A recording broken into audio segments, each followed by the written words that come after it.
Ini cerita dari masa kecilku. Bukan sesuatu yang sering aku bicarakan atau bahkan pikirkan. Setiap kali aku memikirkannya, rasanya tidak enak di dalam hati. Sulit untuk dijelaskan. Mungkin menulisnya akan memberi sedikit kelegaan atau apapun, tapi siapa tahu? Saya bersekolah di asrama di pinggiran kota. Saya mulai di sana saat kelas 8 dan akhirnya tinggal di sana hingga sebagian besar masa SMA. Saya berbagi kamar dengan seorang anak bernama Weston. Awalnya kami tidak dekat, hanya dipasangkan seperti yang lain, tapi seiring waktu kami terbiasa satu sama lain. Kamar itu sendiri sederhana, 2 tempat tidur, 2 meja, dan lemari kecil yang dibagi bersama. Setelah beberapa minggu, saya mulai menyadari hal-hal aneh tentang Weston. Pertama-tama, dia memberi saya daftar barang yang tidak boleh saya bawa kembali ke kamar, tanpa alasan yang jelas. Seperti, dia hanya mendekati saya dengan selembar kertas terlipat seolah-olah itu adalah hal yang biasa dilakukan oleh seorang teman sekamar. Dan daftar itu sendiri bahkan lebih aneh lagi. Ada banyak hal acak di sana yang sama sekali tidak masuk akal. Saya tidak ingat semuanya, tapi sepertinya saya tidak boleh membawa kata ke dalam ruangan, seolah-olah saya pernah berniat melakukannya.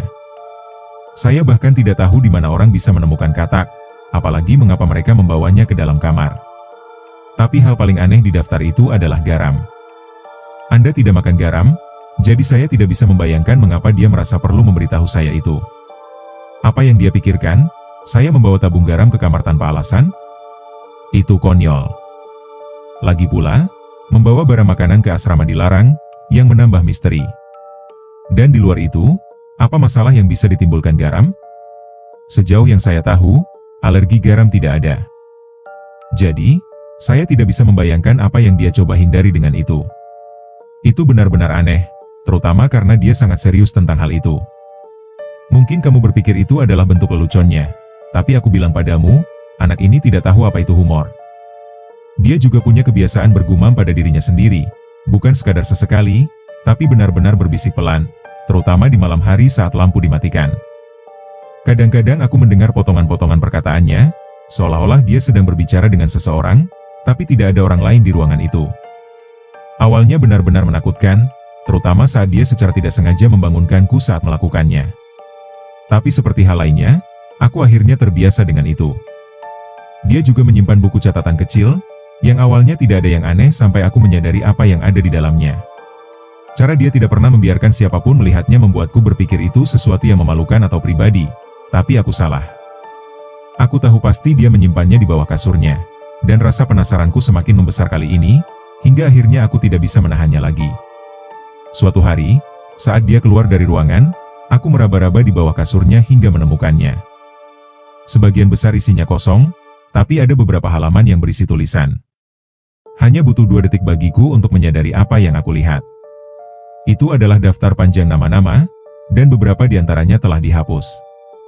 Aku membacanya dan menyadari bahwa beberapa nama di antaranya adalah teman sekelasku. Aku dengan panik mencari namaku dan terkejut menemukan namanya di salah satu halaman terakhir. Namaku tidak dihapus, yang menurutku adalah hal baik, tapi aku tidak tahu apa artinya.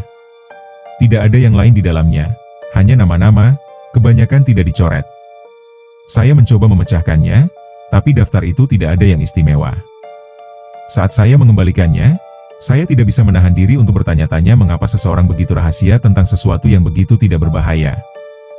Jika bukan karena cara Weston melindungi benda itu dengan nyawanya, saya mungkin akan menganggapnya sebagai daftar orang yang dia kenal. Tidak suka di sekolah atau sesuatu.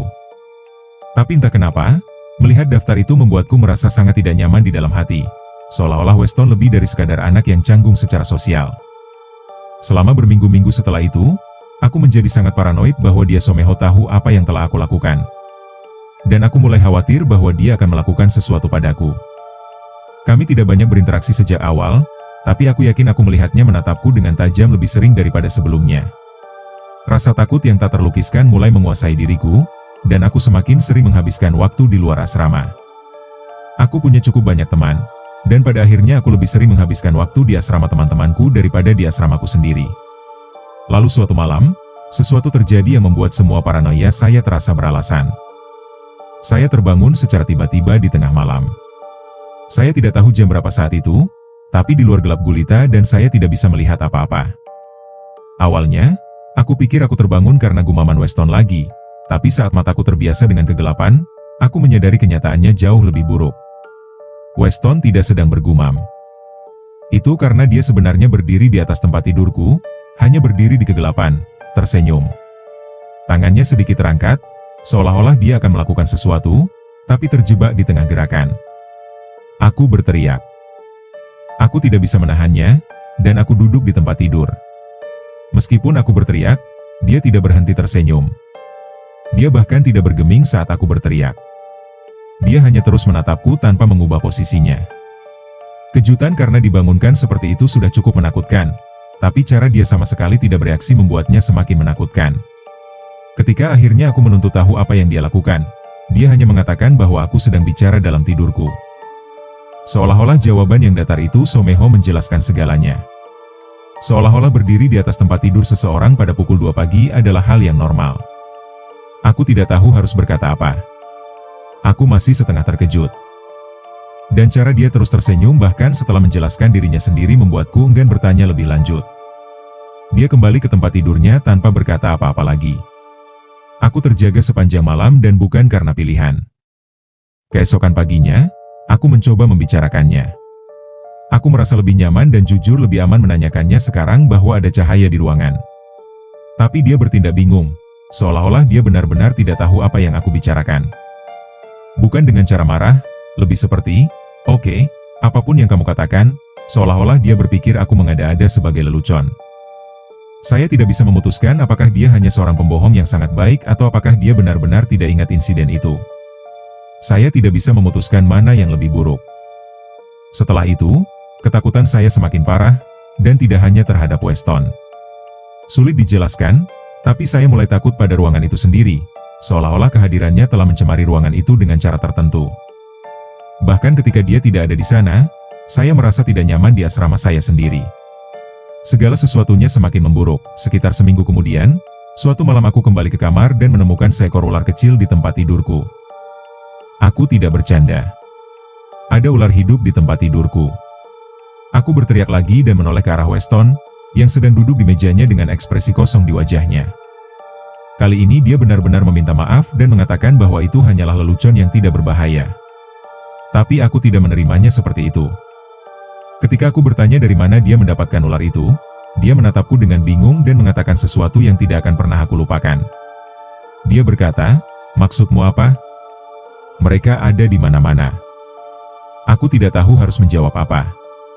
Aku khawatir jika aku mengatakan hal yang salah, dia mungkin benar-benar mencoba menyakitiku. Aku belum pernah melihat seekor ular pun di kampus, tapi kami dikelilingi oleh hutan, jadi mungkin dia benar. Tapi yang benar-benar membuatku ketakutan adalah ketika dia membuka toples di mejanya dan ular itu meluncur masuk dengan sendirinya, seolah-olah ingin ditangkap. Aku tidak mengerti bagaimana seekor hewan liar bisa melakukan itu. Seluruh kejadian, dari menemukan ular hingga respons anehnya dan cara ular itu berperilaku, sangat menakutkan. Lebih menakutkan dari yang saya gambarkan. Saya tidak melaporkannya. Diri saya yang muda dan naif tidak bisa membayangkan apa yang akan dilakukan Weston jika saya membuatnya dalam masalah. Itulah hal yang harus kamu ingat. Aku masih sangat muda saat itu. Aku baru berusia 13 tahun. Aku belum cukup dewasa untuk tahu cara menghadapi situasi tersebut. Titik puncaknya terjadi beberapa malam kemudian. Semuanya dimulai dengan apa yang aku kira hanyalah mimpi buruk. Aku mengalami kelumpuhan tidur, sama sekali tidak bisa bergerak, dan ada masa gelap yang berputar-putar di langit-langit. Itu seperti gumpalan dan juga seperti awan, dan berdenyut seolah-olah hidup atau setidaknya bernapas. Itu terus bergeser dan bergerak, dan aku hanya bisa menonton saat mulai turun ke arah tempat tidurku. Lalu, cakar atau sesuatu yang mirip cakar muncul dari masa itu dan mulai menggaruk rangka tempat tidurku. Lalu, itu mulai menjangkau ke arahku. Tapi sebelum bisa menangkap saya, tiba-tiba ia mundur seolah-olah sesuatu telah membakarnya atau menakutinya. Lalu ia menjadi gila. Ia mulai terbang di sekitar ruangan dengan sangat cepat, seolah-olah marah atau terluka. Ia menumbangkan banyak barang dari meja kami dan mengobrak-abrik lemari kami. Dan dalam gerakan tiba-tiba, ia terbang menuju jendela dan menghancurkannya, menghilang ke kegelapan di luar. Begitu aku mendengar kaca pecah, mataku langsung terbuka. Leherku sudah mengarah ke arah jendela, seolah-olah aku sudah menghadap ke sana sepanjang waktu. Dan tiba-tiba, aku menyadari mengapa itu begitu menakutkan. Jendela itu benar-benar pecah. Yang lebih buruk lagi, pecahan kaca jatuh ke lantai secara real time. Seolah-olah baru saja pecah beberapa saat yang lalu, sisanya ruangan itu terlihat persis seperti adegan dalam mimpi saya. Itu adalah kesamaan yang sempurna. Meskipun saya yakin sudah bangun, saya tetap tidak bisa bergerak. Tapi itu adalah momen paling menakutkan dalam hidup saya. Saya mengalihkan pandangan dari jendela dan menyadari ada goresan panjang di rangka tempat tidur saya tepat di tempat cakar dalam mimpi saya menggaruk. Ketakutan itu tidak hilang, tapi kelumpuhan itu hilang. Begitu aku bisa bergerak lagi, pikiran pertamaku adalah Weston yang melakukannya. Aku pergi ke tempat tidurnya, tapi dia tertidur pulas. Dia bahkan mendengkur, tapi aku tidak akan membiarkannya menipuku lagi. Aku mulai menggoyang tubuhnya, tahu dia berpura-pura, tapi dia tidak bangun. Aku terus menggoyang tubuhnya, dan semakin lama dia tertidur, semakin putus asa aku berharap dia bangun. Itu perasaan yang sangat mengerikan. Aku merasa sangat takut padanya dan juga sangat takut pada apa artinya jika dia tidak berada di balik semua ini. Jika mimpi burukku bukan mimpi buruk. Saat aku mulai memikirkan kemungkinan itu, aku mulai gemetar. Aku ingin bisa menyalahkan dia atas apa yang terjadi atau setidaknya memiliki orang lain untuk membuatku merasa kurang sendirian dan takut. Tapi dia tidak bangun. Itu terlalu berat bagiku untuk ditangani. Aku kembali ke tempat tidurku, meringkuk seperti bola, dan mulai menangis. Aku tidak tahu harus berbuat apa lagi. Jendela yang pecah itu nyata. Kamar yang berantakan itu nyata. Goresan di rangka tempat tidur itu nyata. Beberapa menit kemudian, Weston akhirnya bangun. Dia tampak benar-benar terkejut melihat kondisi ruangan itu. Aku pikir itu berarti kita berada dalam situasi yang sama, tapi tidak. Alih-alih, dia menuduhku telah mengobrak-abrik barang-barangnya, dan kita pun bertengkar hebat. Aku tidak percaya dia mencoba menyalahkan semuanya padaku padahal dia sendiri yang gila. Dia mulai mendesis padaku seperti kucing, lalu dia mulai berteriak dalam bahasa asing yang belum pernah kudengar sebelumnya. Itu tidak normal. Orang normal tidak melakukan itu. Aku merasa dia akan menyerangku. Setelah itu, semuanya jadi agak kabur. Ra datang ke pintu kami, mungkin karena keributan, dan dia mengantar kami berdua keluar. Aku berakhir tidur di kamar kosong malam itu. Ketika aku bangun keesokan paginya, aku kedinginan. Butuh beberapa detik bagiku untuk menyadari alasannya. Jendela di kamar itu terbuka lebar, padahal aku yakin sudah menutupnya. Tidak ada orang lain yang seharusnya ada di sana. Itu adalah pukulan terakhir. Otakku sudah mencoba mencari penjelasan rasional untuk apa yang terjadi malam sebelumnya, tapi melihat jendela terbuka itu menghancurkan semuanya. Salah satu ras menyuruh saya mengambil barang-barang saya dari kamar lama. Ketika saya sampai di sana, semua barang Weston sudah hilang. Dia pasti sudah membersihkannya pagi itu. Tidak ada yang memberitahu saya apa yang terjadi. Pihak administrasi hanya memindahkan saya ke kamar lain dengan teman sekamar yang berbeda. Ketika saya menanyakan tentang Weston, mereka mengatakan dia bukan lagi urusan saya.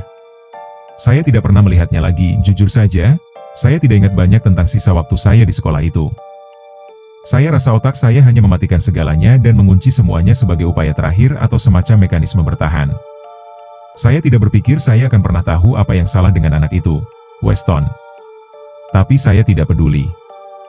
Saya sudah memikirkan setiap kemungkinan penjelasan tentang apa yang terjadi malam itu, dan tidak ada yang masuk akal. Jendela itu pecah dari dalam. Apapun yang mungkin menghancurkannya dari luar pasti akan tergeletak di lantai. Dan saya kesulitan meyakinkan diri sendiri bahwa itu adalah Weston, tidak hanya karena dia tidur sangat pulas, tetapi juga karena saya bangun dengan cepat setelah mimpi buruk itu. Aku pasti akan melihatnya berlari kembali ke tempat tidurnya. Sesuatu yang tidak biasa terjadi malam itu, dan itu menakutkan bagiku untuk berpikir bahwa aku mungkin telah menyaksikannya. Bahwa mimpi burukku bukanlah mimpi buruk.